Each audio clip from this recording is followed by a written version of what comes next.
Well, good evening, this is Hound Dog Steve, wishing you a very pleasant evening. And this evening I came across a nice little article by Bill Wiles, and it's appropriately titled, "Someday They're Going to Write a Book About This." And it is really interesting because, of course, it is about the current situation. And but what I wanted to point out, and I think this really does need to point out, is that every prediction that I can recall that the people who are now predicting, and of course it turns out wrongly, have been completely wrong in the past. Here, let me give you one example. Let me show you the chart for all of the temperature changes, the predicted temperature changes over the next several decades. Okay, and then underneath you will see there is the actual temperature. And all of those lines, all of those different lines going in different directions, they were all made by experts, and they were all wrong. When I look around the world today, what I'm looking at is an absolute disgrace. I see a world that has been brought to its knees, is in rack and ruin. These people who are in charge are so unbelievably dull, they can't even look after their own infrastructure. And we've handed off to these people. We've trusted these people, and I think that is one of the big issues, is that we too tend to want to trust. We tend to trust people at their word that they're going to do the job that they say they're going to do. But when, as I say, you look around at the pollution, the safe limits, these people set safe limits for pollution. And look at the world we're in. Look at the pollution made by oil companies and fracking. This was all done by engineers and by scientists who made predictive models as to potential outcomes from all of these things. And look at the mess. Just take one look around you. And so they built this world that we call globalism, this system within a system. They've been building it for about 50 years now, and they are the ones who have engineered absolutely everything. They told us it was going to be great. They told us it was going to be rock solid.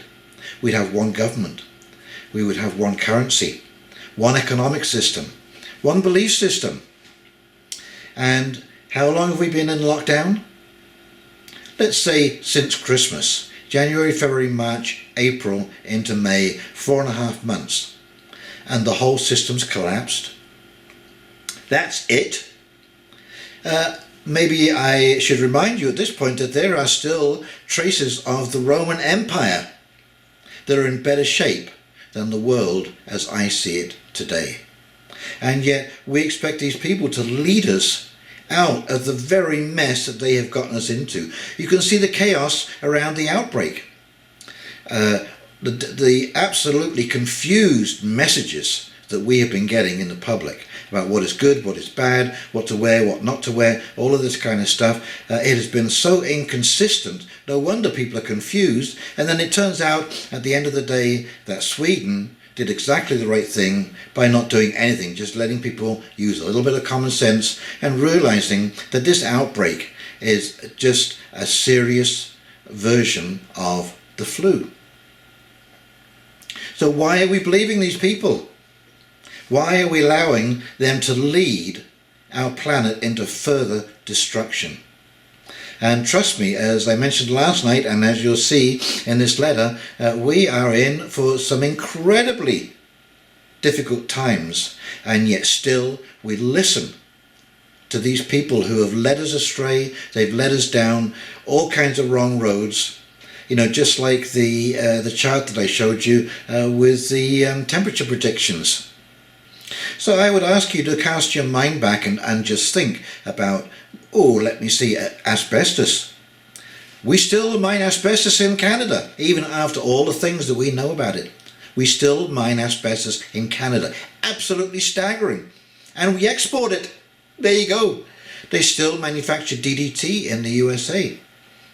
And they export it to Mexico, and we buy the food back from Mexico back into our own countries covered with DDT. What, are you kidding me? Are you telling me that somebody can't figure this stuff out?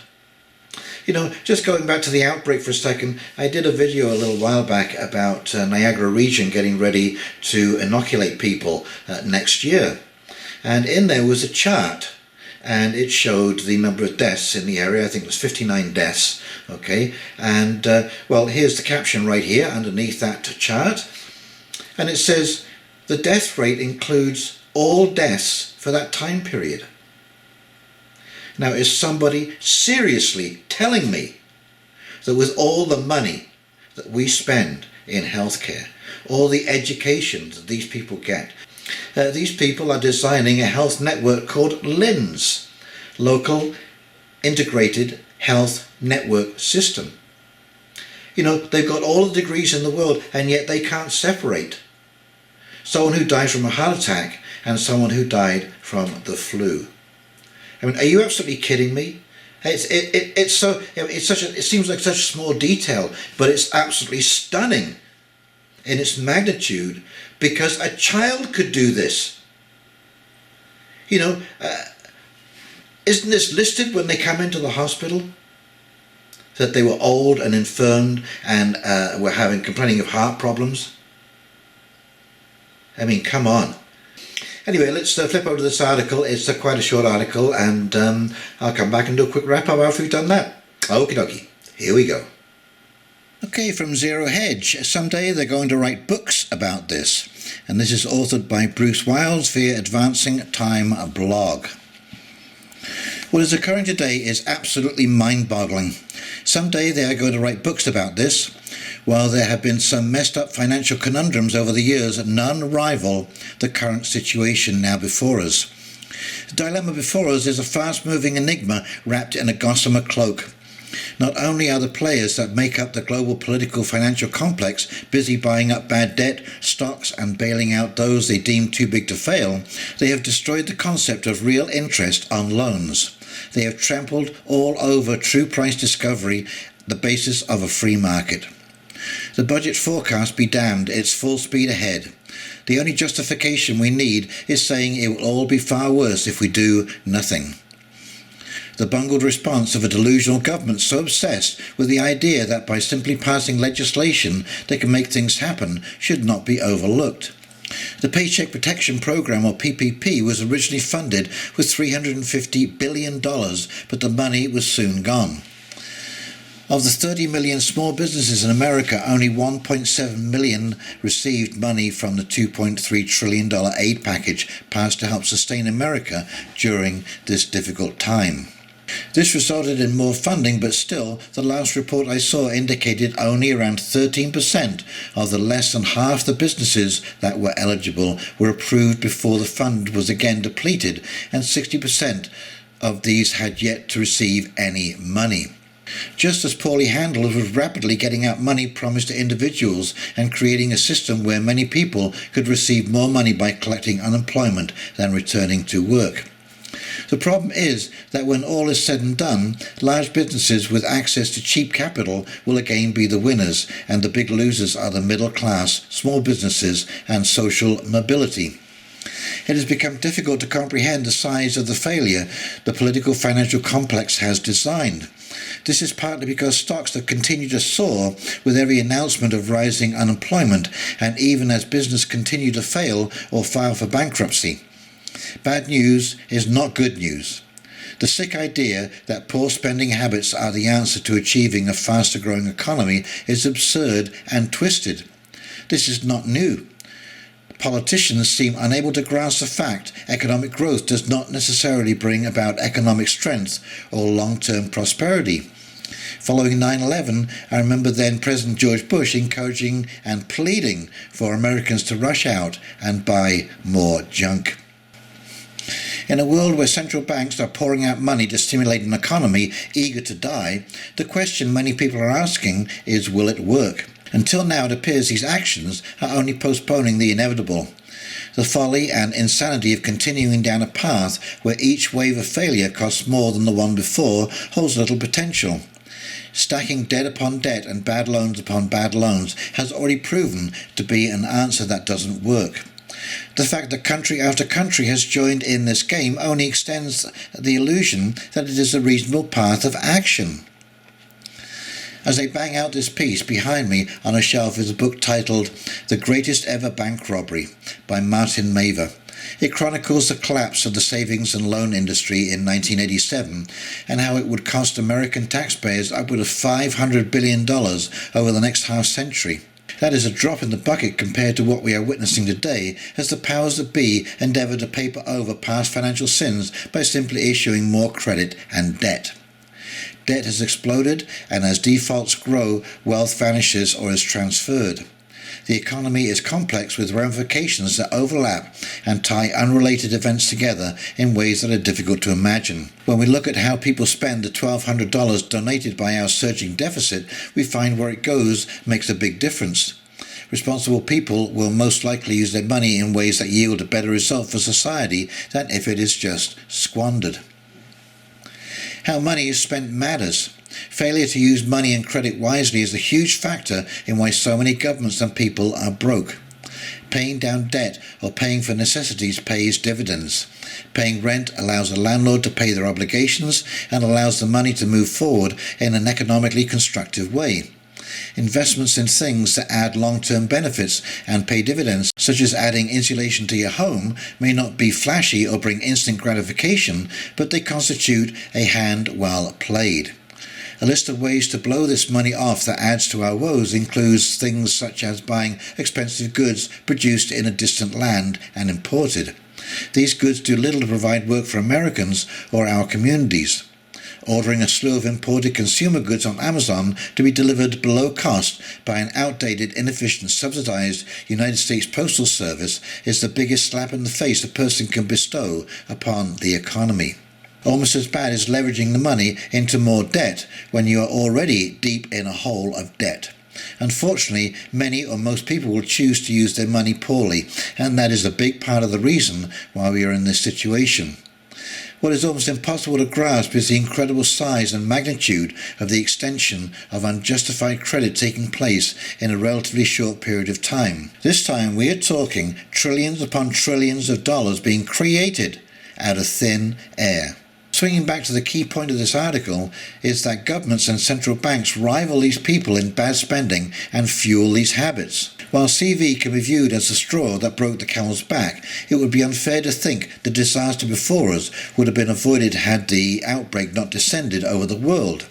Even before this mess, disaster hovered above our heads in the form of ever-growing debt, like the Hindenburg, and all it needed was a spark. So I think this is a time where we need to seriously think and talk about what has been going on for the last 50 years and who it is who has actually been leading us down the garden path. Because if we allow the very people who brought us down this garden path to try and extend that path or to repair the damage, what do you think is going to happen? If you couldn't have enough foresight to see what was coming down the track, and I know many people, myself included, who were raising a clarion call for decades that this was a foolish direction, that this was going to lead to complete disaster.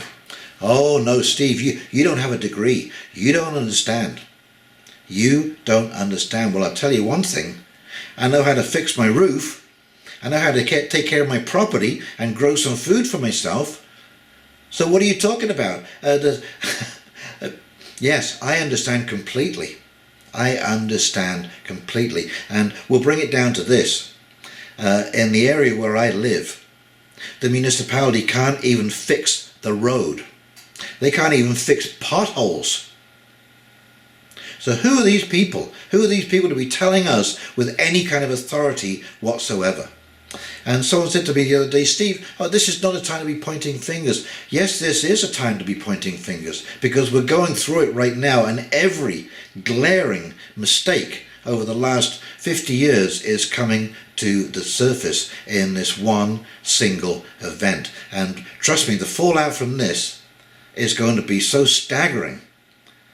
And we need to remember now exactly what has gone on, because we do not want to come here again. We do not want to repeat this. We do not want to continue this complete mismanagement of our society, of our finances, of our infrastructure, everything that you can think of. Everything that these people have laid a hand to, they have destroyed. Or if they haven't destroyed it themselves, they turned their back on the people who were doing that. And it's whether it's the court system who supported these corporations like Chevron, who got away with polluting, I believe it was Bolivia, $5 billion worth of damage. They totaled the environment. And in a court in New York, there was some minor indemnifying clause, on page 5,000 of the contract that said the oil company cannot be held responsible for any damages caused by their negligence. There you go, case closed. They got away with it. These are the people we're listening to. These are the people that we are supporting wholeheartedly right now through this whole situation. And we need to think about that. We need to think who it is we're supporting and believing, and start using a little critical thinking. I heard a great saying the other day, thinking for yourself is the new black. Okie dokie, well, I hope you enjoyed this video, and if you have, please like, comment and subscribe below. And in the meantime, this is Sound Dog Steve signing off, wishing you a very pleasant evening, and we'll talk very, very shortly. You take care now. See ya. Bye.